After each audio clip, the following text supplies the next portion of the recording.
bien, il y a des pharmaciens qui se sont spécialisés dans l'accompagnement des patients atteints de cancer. Il y a des initiatives formidables dans de nombreuses pharmacies, et je pense à quelques-unes en particulier, d'ailleurs, qu'on verra dans le documentaire, qui accompagnent les patientes atteintes de cancer du sein, qui leur font des soins esthétiques, qui s'occupent également de leurs cheveux, parce que malheureusement, il y a toute une série d'effets secondaires qui sont liés au traitement de chimiothérapie.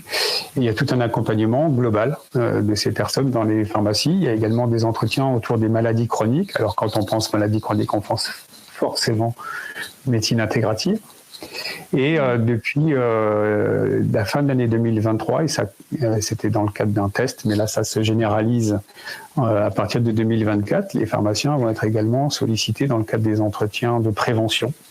C'est-à-dire qu'il y a, dans le cadre du nouveau projet de loi, enfin de la nouvelle loi de financement de la sécurité sociale, à partir de cette année, les pharmaciens, pas que les pharmaciens d'ailleurs, les infirmières, les médecins, mais les pharmaciens sont très attendus sur le sujet et je pense qu'ils ont une place très importante à jouer dans des entretiens de prévention à 4 âges de la vie. Alors je crois que c'est dans 20 ans, 40, 60 et 75, grosso modo.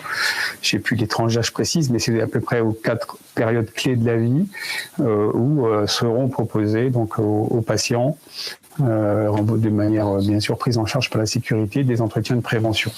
Tout ça pour dire que le pharmacien est de plus en plus dans le soin, de plus en plus dans l'accompagnement du patient et comme le patient lui-même est de plus en plus dans l'attente d'avoir une prise en charge globale, alors que ces dernières décennies, on était quand même plutôt dans une prise en charge assez technique en fait de la maladie et non pas de la personne et que les personnes et non pas de la santé.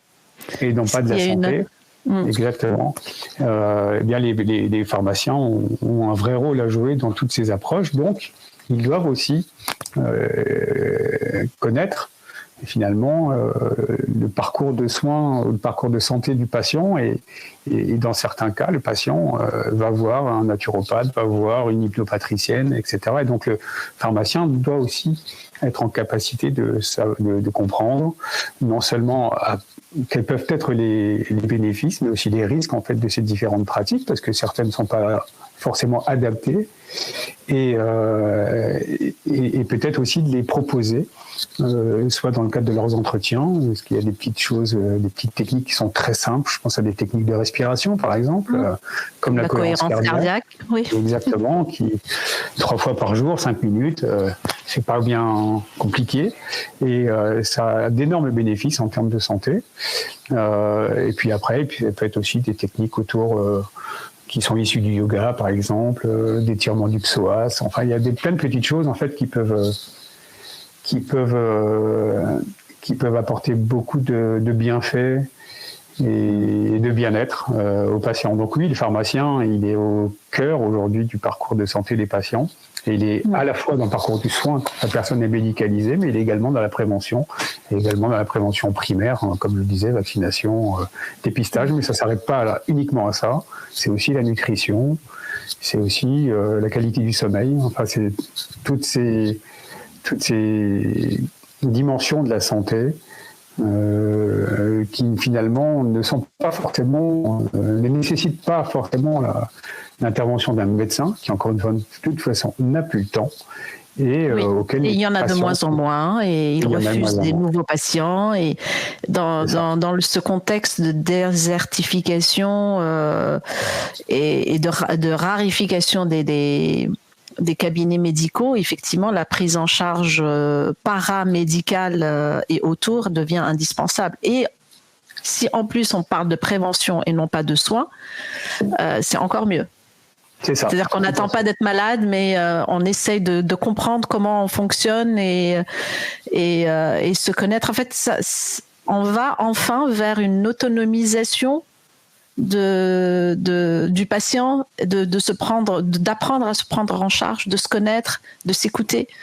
Ça n'empêche pas de voir un médecin, bien au contraire, mais au moins alléger la prise en charge purement médicale et pour moi, enfin en tout cas, je dis peut-être une bêtise, la prévention commence par soi et par se connaître, par s'écouter. et on est assez passif encore et trop passif face à sa santé. Ne serait-ce que dans la prise d'un médicament qui est un acte très passif. On a une ordonnance, on prend le médicament sans y penser et on attend que ça agisse comme par magie et puis on passe à autre chose. Et il n'y a aucune conscience. Quand je dis passivité, c'est je le mets en opposition à la prise de conscience, à se soigner en conscience. Tout à fait. Non, mais c'est très clairement un changement de paradigme, et la prévention est en plus bonne aussi pour l'environnement parce que moins vous êtes malade, moins vous consommez de médicaments, et moins vous consommez de médicaments, moins vous consommez de médicaments et moins vous avez de rejet de médicaments dans l'environnement. Donc dans l'environnement, oui. Et vertueux. Et l'autonomisation, c'est d'ailleurs, tu fais bien d'évoquer cette notion dans la mesure où elle est intimement intégrée justement dans la vision de la médecine et de la santé intégrative. L'objectif, c'est au travers de l'apport de ressources en fait aux patients, de techniques qui peuvent l'aider dans son quotidien, c'est justement de l'autonomiser en santé, aussi bien en lui apportant des conseils nutritionnels, alimentaires, auxquels finalement on n'a pas été éduqué. Et on est quand même très soumis à la publicité, je pense notamment aux enfants, et nous-mêmes quand on était enfants, on a mangé notre lot de produits industriels, c'était facile, c'était même plutôt de tendance, mais on se rend compte aujourd'hui à quel point ça a été délétère en fait sur notre santé et sur la santé de l'environnement. Donc voilà, il y a toute cette notion d'éducation à la santé qui est aussi d'ailleurs au passage une des dimensions de l'exercice officinal, donc des pharmaciens. Et toute cette dimension d'éducation à la santé, de promotion de la santé, elle est liée intimement aux besoins de prévention dans nos sociétés.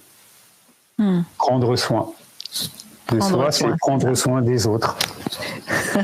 Et justement, en parlant de prendre soin, et ça sera ma dernière question, qu'est-ce que tu fais pour prendre soin de toi, justement, dans cette démarche? Est-ce que tu es le cordonnier le mieux chaussé ou le plus mal chaussé? Alors, en tant que pharmacien, je ne suis pas un cordonnier bien chaussé parce que je prends très rarement des médicaments.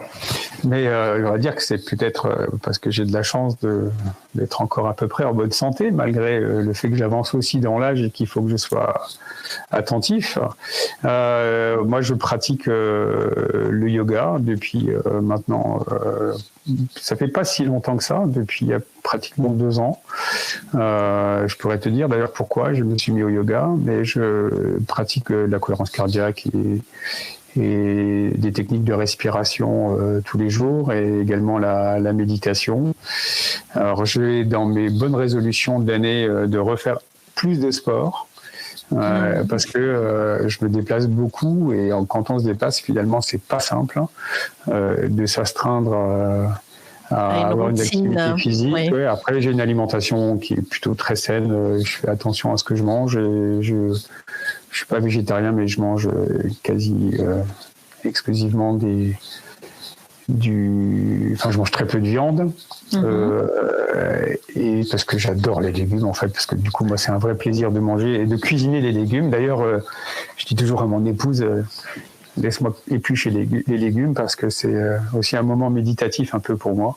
J'adore éplucher les légumes. Voilà. Joindre l'utile à l'agréable. Exactement, c'est un moment très agréable, je trouve, de prendre le temps de se préparer à manger. Ça fait partie aussi d'un art de vivre.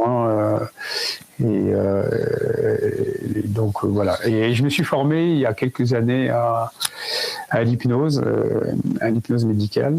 Alors, je suis pas soignant. Malheureusement, j'ai pas le temps de pratiquer, mais c'était une façon pour moi de d'aller plus loin justement de passer de la théorie à la pratique, et finalement ça a été passionnant de comprendre comment ça fonctionne. Je m'en suis servi à plusieurs reprises, bien sûr, mais voilà, je n'exerce pas en tant que tel, mais du coup ça m'a aussi appris des techniques d'auto-hypnose, et souvent quand j'ai des petits soucis, et je pense notamment à une hernie que j'ai eue il y a quelques années, qui m'a fait mettre